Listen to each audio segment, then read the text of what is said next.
En auditoría, el último día de clases, estuvimos revisando lo que es la revolución industrial o repasando lo que es la revolución industrial.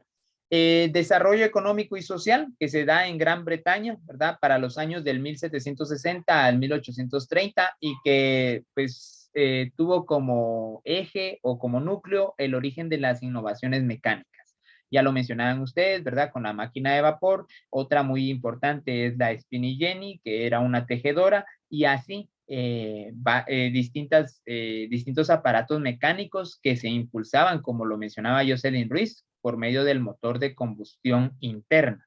Y así también la utilización de energía eléctrica de una forma industrial. Muy bien, vamos entonces aquí rápidamente y vamos a seguir hablando de la misma revolución industrial. Para esto vamos a pedirle de favor a la señorita Astrid Girón que nos pueda leer este primer apartado de revolución industrial. ¿Qué se realizó en esta revolución industrial, Astrid? Revolución industrial. Se realizó una sustitución del sistema de la industria doméstica por la concentración de la mano de obra en las fábricas, produciendo el desarrollo de la industria en gran escala. Además, surgieron las diferentes clases sociales. Excelente, gracias, Astrid. ¿Sí? Se realizó entonces la sustitución del sistema industrial doméstico, o sea, de aquellos pequeños talleres que había, ¿verdad? Donde existía, por ejemplo, un carpintero, una costurera, y entonces de alguna manera toda la mano de obra, todos los trabajadores, todo el proletariado, si lo quieren ver así, pues se empezó a concentrar en esas grandes fábricas, ¿sí? En esas empresas, en esas industrias que se dedicaban a una producción a gran escala, ¿sí?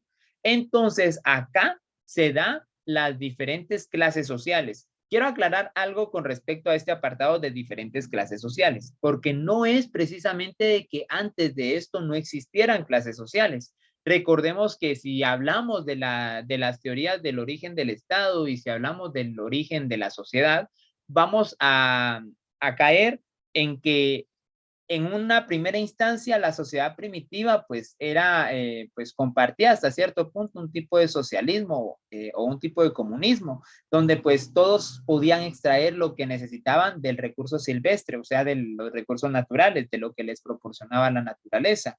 Pero inmediatamente con el choque o sí, el choque de algunas fronteras de estas primeras estructuras sociales que vimos el año pasado al inicio de legislación fiscal, como los gens, las tribus, la horda, el clan, cuando estos empezaron a topar tanto territorialmente como físicamente, pues entonces se empezaron a dar las guerras. Las guerras van a ser el punto de partida para esa división de clases en donde los prisioneros de guerra quedaron como esclavos, ¿verdad? Y entonces se da ya la siguiente sociedad, que es la sociedad esclavista. Desde ahí que se puede distinguir de una forma más clara dos clases sociales, dos clases que solamente se han transformado con el paso del tiempo o han tomado otros nombres, ¿verdad? Y que siempre han estado en contienda o siempre han estado en disputa del poder. Por un lado el esclavista y por otro lado el esclavo. Por un lado, en el feudal, el señorío, el señor, la nobleza, la realeza y los siervos o los trabajadores o los obreros.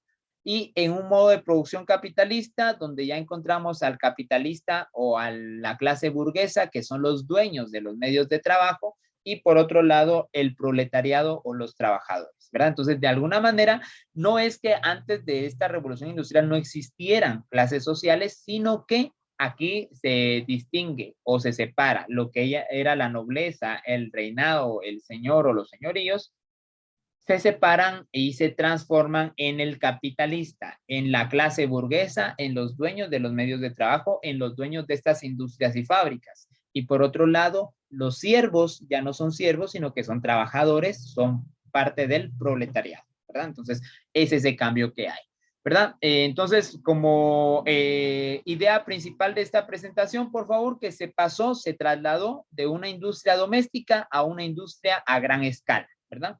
Entonces, fue este gran paso. Por eso la imagen está aquí bien el traslado, ¿verdad? Y que en esta industria a gran escala, pues era donde había una mayor concentración. Cuando hablamos de que quizá existían dos talleres en la comunidad o dos sastrerías, pues entonces empezó a existir una fábrica en donde ya habían 10 costureros, 10 ensambladores, 10 cortadores, 10 planchadores. Entonces, por eso es que la concentración de la mano de obra, o sea, del trabajo, del proletariado, se dio más en las fábricas y de alguna manera se desplazó a esa industria doméstica, a esos pequeños talleres hogareños. Vamos. Muy bien, vamos a continuar aquí y vamos a hablar de algunas características de la revolución industrial, ¿sí? Muy bien, vamos a colocar todas las características para que todos podamos copiarlas aquí, por favor, en lo que avanzamos con nuestra clase.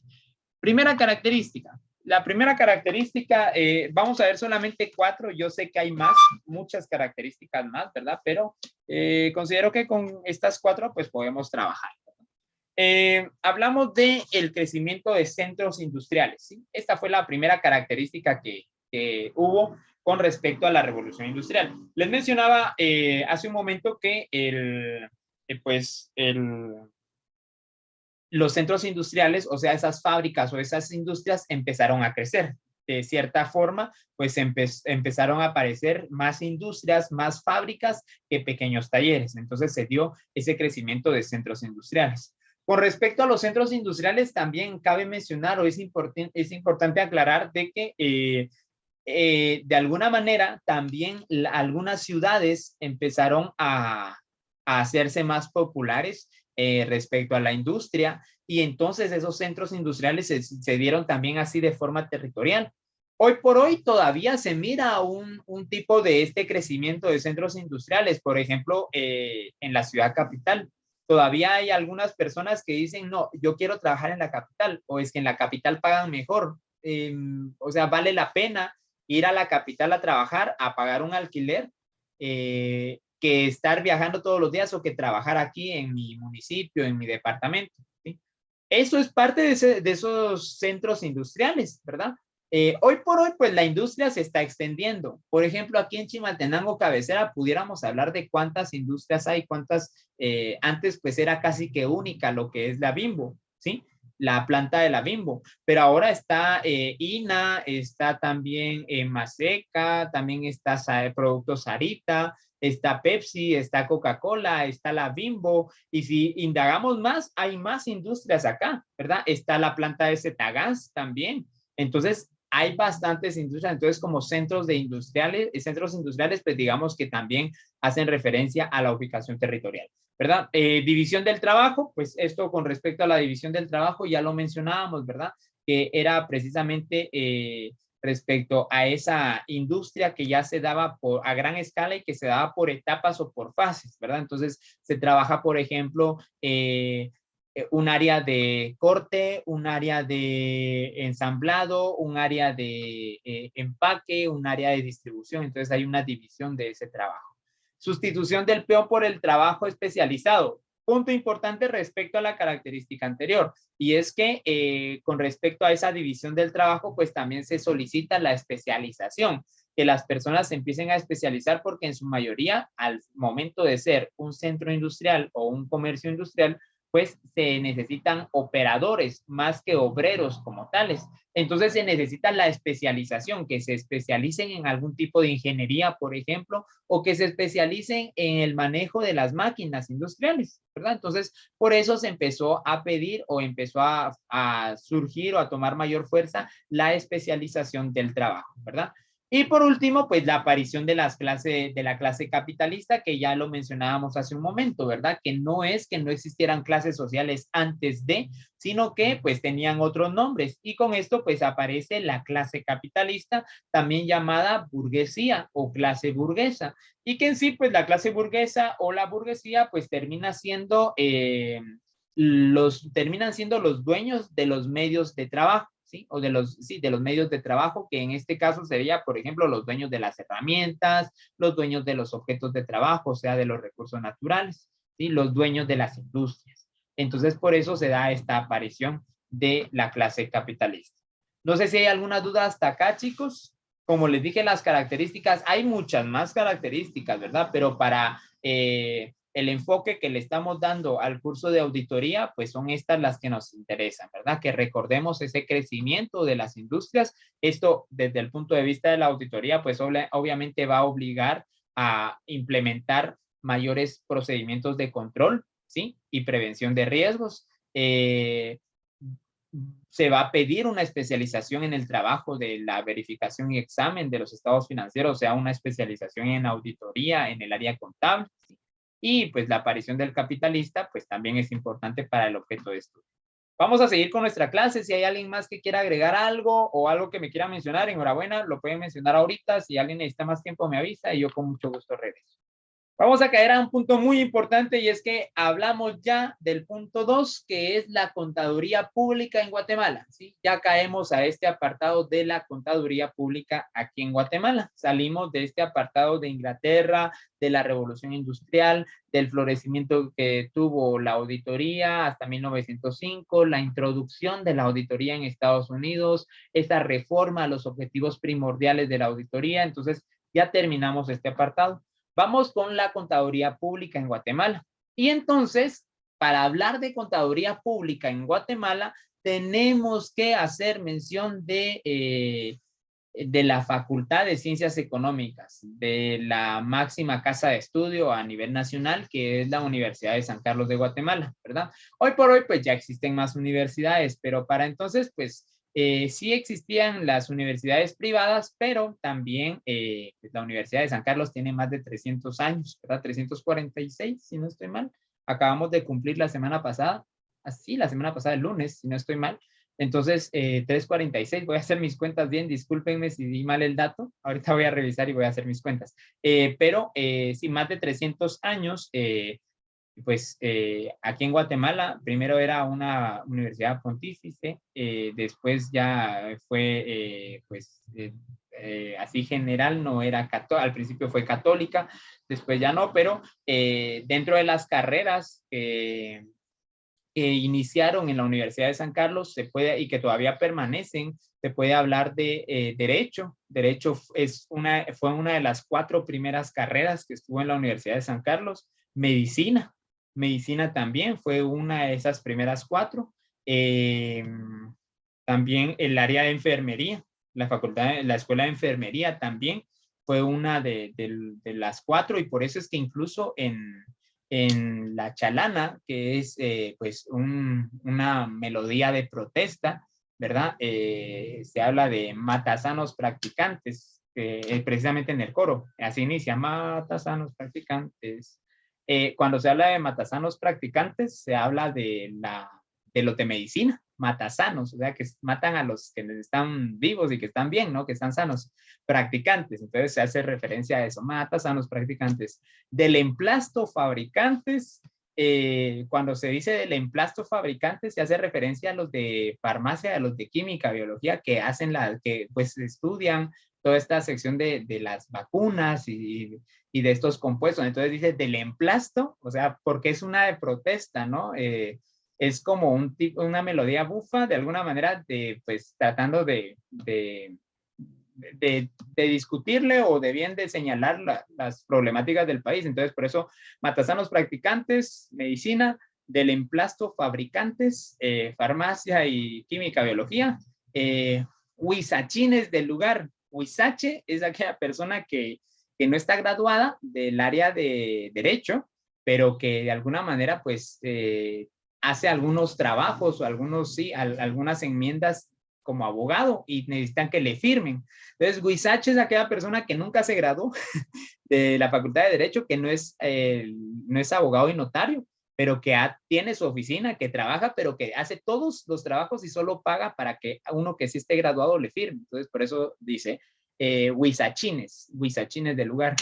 Entonces, matasanos practicantes, medicina, del emplasto fabricantes, farmacia, huizachines del lugar derecho, y de ahí estudiantes, en sonora carcajada por prorrumpir, jaja. Y entonces ahí está el coro de la chalana, que es de la Universidad de San Carlos. Ya se los voy a pasar un día que tengamos tiempito ahí para que ustedes vean y la realidad todavía de esta melodía, ¿verdad? Porque tiene realidad, se sigue dando todo este fenómeno social, ¿verdad? Pero, pues, como parte de la historia. Vamos al punto de que esas eran las 3 carreras. Hablé de medicina, derecho, farmacia y la otra carrera era lenguaje. Había una carrera que era de lenguaje, pero también tanto para poder, pues, enseñar lo que era el lenguaje o el castellano y también lenguas indígenas o bien el léxico indígena también. Entonces había una escuela también de esto, eran 4, ¿verdad? Entonces ya después se da el avance, estamos hablando del año de 1676.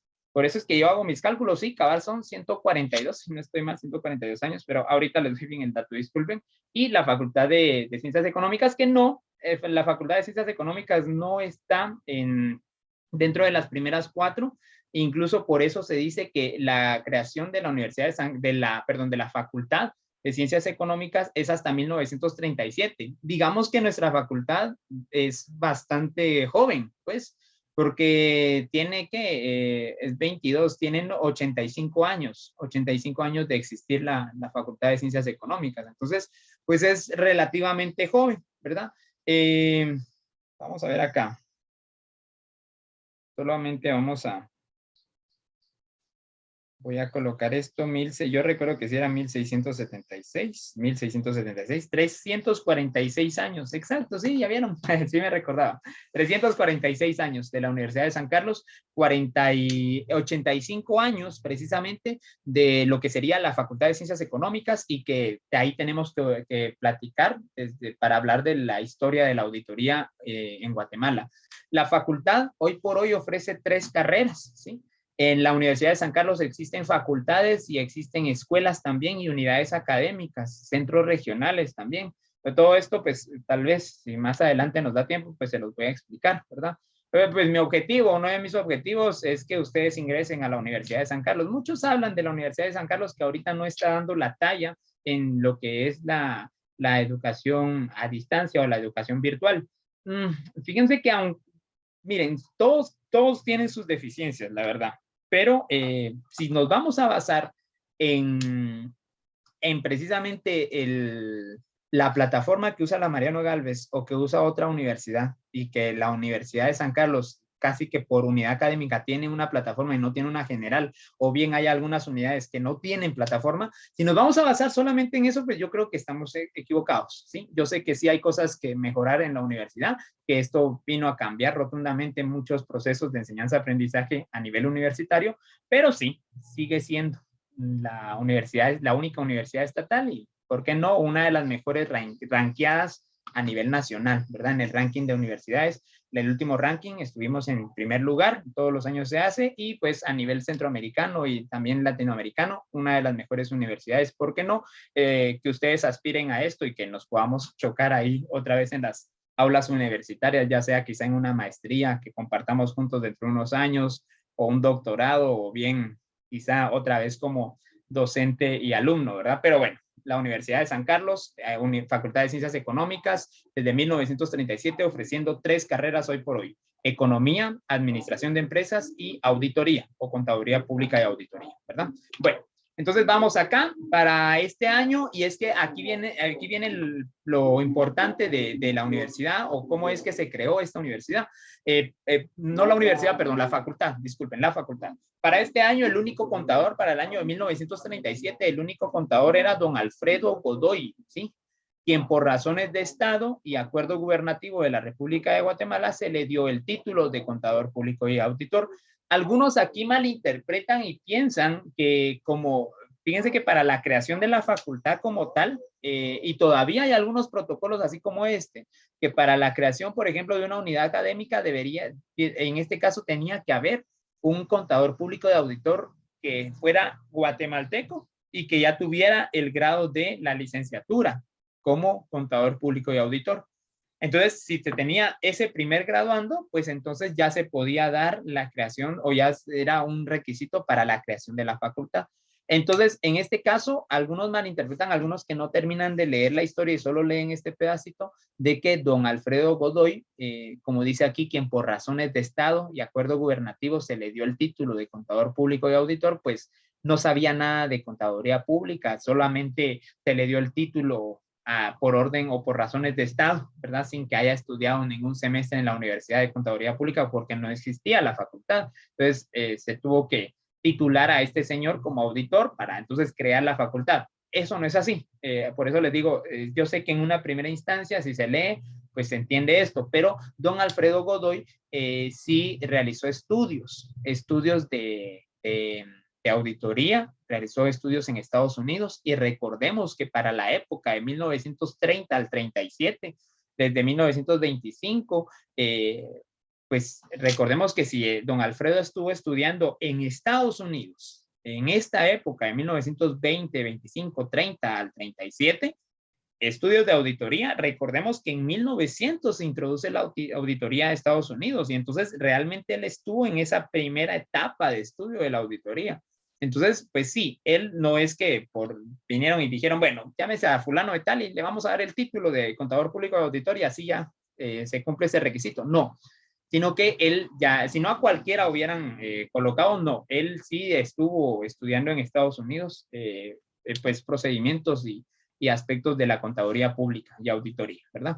Entonces, don Alfredo, aquí precisamente lo menciono y realizó sus estudios en Estados Unidos, ¿verdad? Aclarando, por eso quise colocar esto aquí en la diapositiva, porque sí realizó estudios en Estados Unidos respecto a la auditoría. Muy bien. Entonces, sigamos acá, denme un segundo. Vamos a continuar con esto. Si alguien necesita más tiempo, me avisa, por favor, ¿sí? La contaduría pública ya era ejercida por el Reino Español. Punto importante porque recordemos que la auditoría como tal o esos procesos de verificación inician sí en Estados Unidos, en Europa, ¿verdad? Pero aquí hacemos referencia a que eran las autoridades oficiales reales las que fungieron en Guatemala alrededor del año de 1529 para la época colonial. Les digo, les vuelvo a hacer mención de esto, o sea, si hablamos de los primeros registros o los primeros acontecimientos que marcan o de donde se tiene la evidencia de un proceso de auditoría, pudiéramos hablar de 4000 años antes de Cristo en la civilización egipcia, como lo platicamos en Gubernamental, donde se ve a una persona contando y a otra verificando, ¿verdad? El registro que va haciendo. Entonces, de alguna manera, si hablamos de la práctica como tal, de esa verificación, sí, pudiéramos hablar incluso de 4000 años antes de Cristo. Pero aquí en Guatemala, pues esos procesos de verificación, esos procesos de control, pues ya se daban desde el momento de la conquista, sobre todo en la época colonial, ¿verdad? Se dieron y estos estuvieron a cargo de aquellos oficiales reales del reino español, ¿verdad? O del reino de España, sobre todo con los tributos que se daban a la corona española. Muy bien. Esto solo como referencia, ¿verdad? No era que aquí en Guatemala pues no existía, nunca había existido algún proceso de verificación. Más que todo es para recordar esto que sí, siempre existió. Incluso con los mayas estamos seguros también por las estelas y por lo que nos dejaron ellos, que también había un registro, un proceso de registro, ¿verdad? De todos los tributos que se hacían. Muy bien, vamos a seguir avanzando y vamos aquí con esto. Don Francisco Castellanos, punto importante, como estamos viendo lo que es la historia de la contaduría pública ya en Guatemala, ¿verdad? Tenemos que hacer mención de un personaje muy importante que es don Francisco Castellanos. Él fue el primer tesorero, ¿verdad? Del cual se tiene registro aquí en el territorio guatemalteco, acompañado de sus oficiales. De alguna manera, esta persona, don Francisco, fiscalizaron los manejos de fondos por parte de don Pedro de Alvarado. Entonces vean aquí, o sea, estamos hablando del periodo de la conquista, ¿verdad? ¿Cómo fue que entonces don Francisco Castellanos, un primer tesorero español, pues fue mandado junto con sus oficiales a verificar el manejo de fondos que estaba haciendo don Pedro de Alvarado aquí, a quien instruyeron en un proceso de cuentas en España, ¿verdad? ¿Qué es lo que sucede? Al final, al ver este manejo de fondos que estaba erróneo, pues tanto don Francisco como sus oficiales tuvieron que denunciarlo ante la corona española y así también guiarlo e instruirlo ante un proceso, si lo quieren ver así, penal, lo que hoy se conoce como penal, pero era un proceso de cuentas que se tuvo que hacer en España. Se le acusaba en este caso de no haber remitido, o sea, no haber mandado el quinto de oro que se obtuvo de los indígenas o de los nativos de aquí de Guatemala, ¿verdad? Entonces había un tributo que no había mandado, este era el quinto de oro. Don Francisco Castellanos, pues viene desde España acompañado de sus oficiales a verificar ese manejo de fondos y tienen que pues denunciarlo y así instruir a don Pedro Alvarado en ese proceso de cuentas en España, por ese quinto delito. Un relato, ¿verdad? Un relato que nos sirve en nuestro curso de auditoría para poder entender y poder comprender de una mejor manera qué fue lo que pasó y qué procesos realmente de auditoría o de verificación pues han habido con el paso de la historia, ¿verdad? Entonces sí podemos observar que desde la conquista pues se tiene un registro o se tiene un dato de que se daban estos procesos de verificación o fiscalización del manejo de fondos. Muy bien. Voy a seguir avanzando. Si alguien necesita un poquito más de tiempo, me avisa, por favor. Me quedan 5 minutos aproximadamente de esta clase y de ahí vendría a trabajar los últimos 10 minutitos de la misma. Vamos con otro punto muy importante, recordando de que esto es parte también de su curso. Por ahí, Cintia, creo que necesita más tiempo. ¿O me levantó la mano? ¿Regreso? Por favor. Muy bien, no hay ningún problema. Regreso un tantito más aquí, no se preocupen, ¿sí? Les decía en lo que terminamos de copiar ahí, que en la línea del tiempo necesito que coloquen esto porque este es un punto súper importante, que es la promulgación del del Código de Comercio, de nuestro primer Código de Comercio, ¿sí? Luego de todo el proceso de independencia, luego de la desanexión a México, pues sí se dejan algunas normativas respecto al comercio, pero la promulgación de nuestro primer código pues está aquí en 1877. Me avisan, por favor, en cuanto pueda avanzar. Y así, pues seguimos con nuestra clase.